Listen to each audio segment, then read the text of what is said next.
画を添削していきます。イラストレーター志望ですが、漫画も描けるようになりたいです。気になるところはどんどん直してください。まずこの漫画を皆さんと一緒に見ていきましょう。1コマ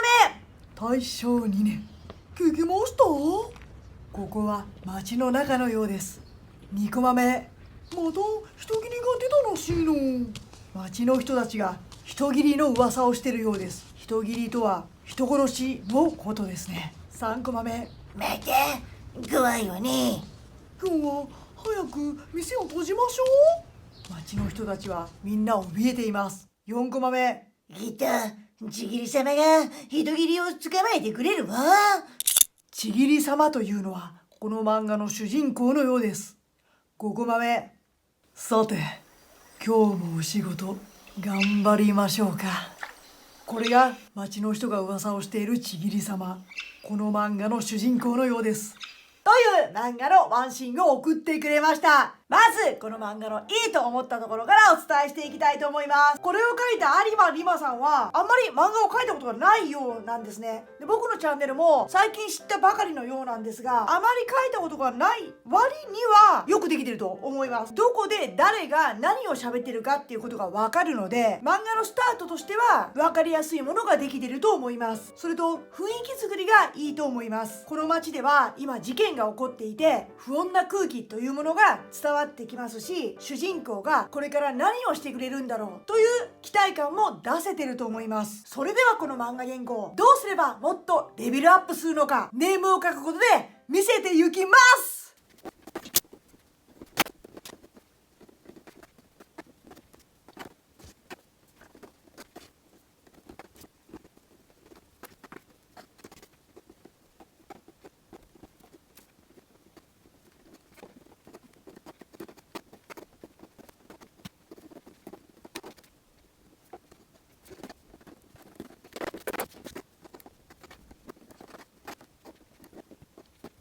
はい、ネームを書いてみました。ネームは漫画のストーリー展開や演出を確かめるために書かれるものです。本来のネームはこれぐらいのラフな絵で書かれるものですが、これでは動画を見ている視聴者さんに何が書いてあるのか伝わりませんので、漫画になった時のイメージがしやすいようにもう少し絵を描いたものを用意しています。こちらは完成原稿ではありません。ご了承ください。この漫画で気になったところを伝えていきます。圧倒的な画力不足だと思います。有馬リマさんはイラストレーター志望だそうですが、だったらなおさら絵には力を入れてほしいですね。人物も背景もまだまだだと思います。ここに大正2年と書いていますからね、これは大正時代なのかなというふうに読者は想像するでしょうが、これがなければこの時代の雰囲気というものは伝わってこないと思います。それからこれですね、僕が気になったのはこの3コマ目の主人公のこの立って歩いてる姿、これが頭でっかちすぎるというか、子供なのか大人なのかわからない。この顔を見れば子供ではないと思うんですけども、頭と体の比率が本当にこれでいいのか。絵の初心者は全身を描くと大体みんなこうなります。頭でっかちになっちゃいます。だけどイラストレーター志望というならばこれに気づいてほしいですね。肩から上だけの顔、脇役も主役も含めてこっちの絵の感じとこれと全然違うんで、それと主人公の衣装ですよね。ここには大正2年と書いてあるんですが、ちょっと江戸時代っぽい感じがしたというか、大正時代というのはもう人々の多くは帽子をかぶってるんですね。洋服も身につけてる人も出てきています。傘をかぶってるっていうのは彼が旅人だからだと思うんですけども、江戸時代の旅の姿に近いというか、もちろん大正時代にもこういう傘っていうものはないことはないと思います。だけどこの時代の中で言ったら彼はかなり時代遅れなファッションをしていることになるんですね。何か理由があってこのキャラクターに傘をかぶらなければいけないような設定があるのであれば僕はいいと思います。別に大正時代にこういう傘をかぶってはいけないというルールはないですからね。何かキャラクターの理由があってかぶってるんだったらいいですけども、そうではなくてなんとなくでかぶらせてしまったのであれば、時代設定と頭の傘っていうのが合ってない気がしました。あとどうでもいい脇役の会話にコマを使いすぎ。この1234って全部その他大勢のキャラクターの会話じゃないですか。だけど読者は早く主人公が見たいんですよ。早くヒーローが見たいんです。だからこのどうでもいいような脇役の会話にこんなにコマを使うのはもったいないと思いました。早くここを見せてほしい。あとは4コマ目の刀ですよね。これをもうちょっと刀全体がわかるように書いてほしいというか、これだったらちょっと何を持ってるかわからないので、なので僕はそのあたりこちらのネームでは直してみました。まず1コマ目、ここで大正時代だっていうことが絵でわかるように書く必要があります。僕のこの書いた絵はネームですのでちゃんと背景書いていませんけども、だけどこっちは完成原稿だから読者が見るものじゃないですか。これとこれ比べてもこっちのネームの方がまだ雰囲気出てるような気がしませんか？これに負けてるようじゃダメですよ、本番の原稿が。だからこれは読者が見るものですから、これは読者は見ないけどね、やっぱこれを見ても大正時代っていうのを調べて書いてないってことがわかるんですよ。調べたのかもしれないけれども、画力が追いついてないからこうなったのかもしれません。僕もこのネームを書くときに大正時代の街並みっていうものをちょっと調べてみたんですけども、これ俯瞰って書いてあるじゃないですか、上から見たものね。でもその大正時代は今みたいに上から撮影できるような機材がないと言ったらいいのかな。建物も低いですし上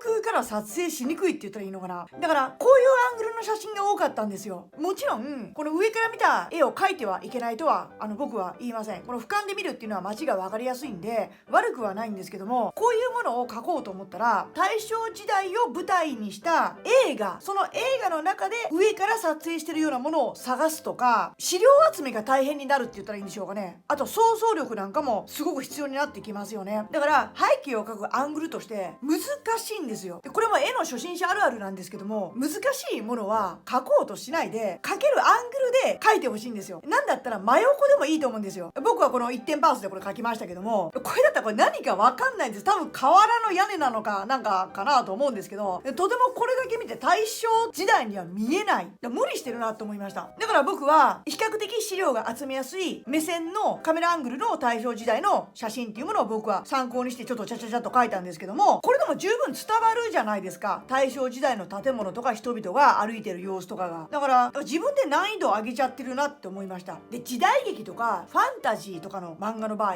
この一コマ目ってめちゃくちゃ大事なんですよ。こういう背景とか風景とかって、これを見て読者はこの漫画の時代とか時間とか雰囲気っていうものを掴んでくれるので、これが読者に伝えられなければもうこの漫画スタートから失敗ってことになるんですね。だから1コマ目、最初に背景が見えるコマっていうのは特に大事に書いてください。2コマ目、また人斬りが出たらしいのまた怖いわね。これはもう街の人たちが事件が起こって怖がってるっていうことが分かればいいだけなので、こんなにコマを使うのはもったいないから僕はもうこの1コマで終わらせました。そして3コマ目、僕は刀がもうちょっと分かるようにはっきり書きました。そして最後のコマですよね。ここは主人公が一番かっこよく見えなきゃいけないんですよ。だから僕はこういう上から見たような角度じゃなくて真正面から描きました。そして顔をもっと大きくアップにしました。ここで読者を掴まなきゃいけないんで、これだと主人公がこいつだってことはわからないでもないんですけども、123コマ目、これが主人公だって分かってはなかなかもらえないと思うんですね。なので僕はバーンとぶち抜きででっかくアップで入れました。ここで初めて主人公の顔を見せたいので、ここではわからないような感じにしました。顔を、つまりなんか謎めいた男が歩いていると。でこの男の顔が最後のコマでバーンと見えるってなると、どうなるのっていう風に次をめくりたくなりますよね。でこういう演出が弱いなと思いました。有馬さんはまだ漫画を描き始めたばっかりという風に言っていたので、読者がどこを見たいかっていうことがまだ考えられないからこういう風になっちゃうと思うんですよね。漫画を描くときは読者がどこを見たいかっていうのを考えて描いてください。多分これイラストでも一緒だと思うんですけど、読者は主人公を見たいんですよ。主役を早く見たいんです。で脇役はそんなに見たくないんですよ。でこの人たちはほとんど顔描いてないじゃないですか。影になって見たとしても記憶にも残ってない。それよりもかっこいい男の子とか可愛い女の子が見たいんです、読者は。だから早くこいつを見せてやらなきゃいけないし、こいつに期待させなきゃいけないんですね。この1ページで読者に伝えなきゃいけない情方法というものは大きく3つです。1つはこの町が大正時代の町であるということ。2つ目はこの町には今事件が起きていて町の人たちが怯えてるということ。で3つ目は主人公のかっこよさなんですよ。それを踏まえて僕のネームを見るとバシッとそれを抑えてるのが分かりますか。1コマ目でここは大正時代の町だっていうことを一発で読者に伝える。この町では殺人事件が起きていて人々が怯えてるということを一発で伝える。そして主人公の魅力、謎めいた男、これからこいつは何をしてくれるんだろうっていう期待感をバーンと一番これを大きく扱うんです。読者が何を見たいかということを考えて書くと漫画は上手くなります。伝えたいことをだらだら何コマも何コマも渡って伝えるのではなくて一コマ一発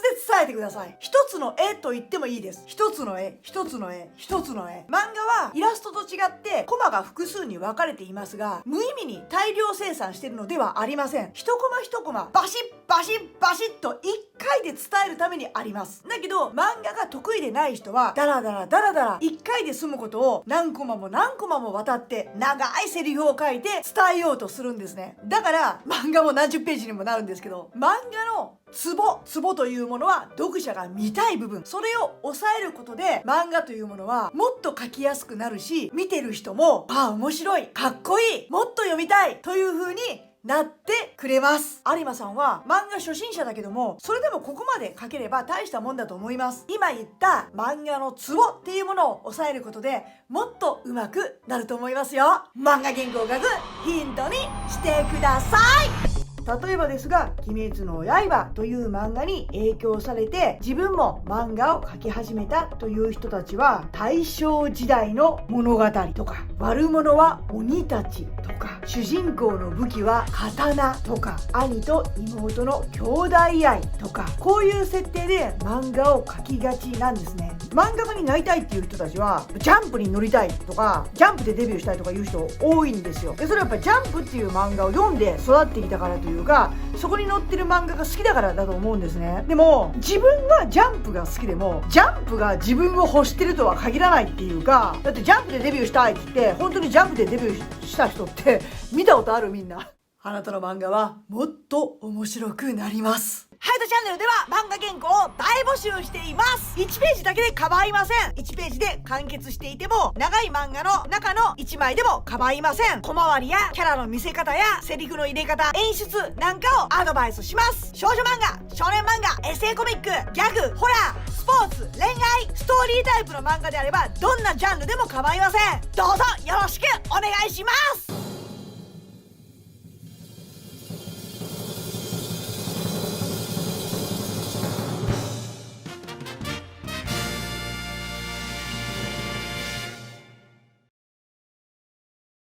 この動画はハイドチャンネルがお送りしました。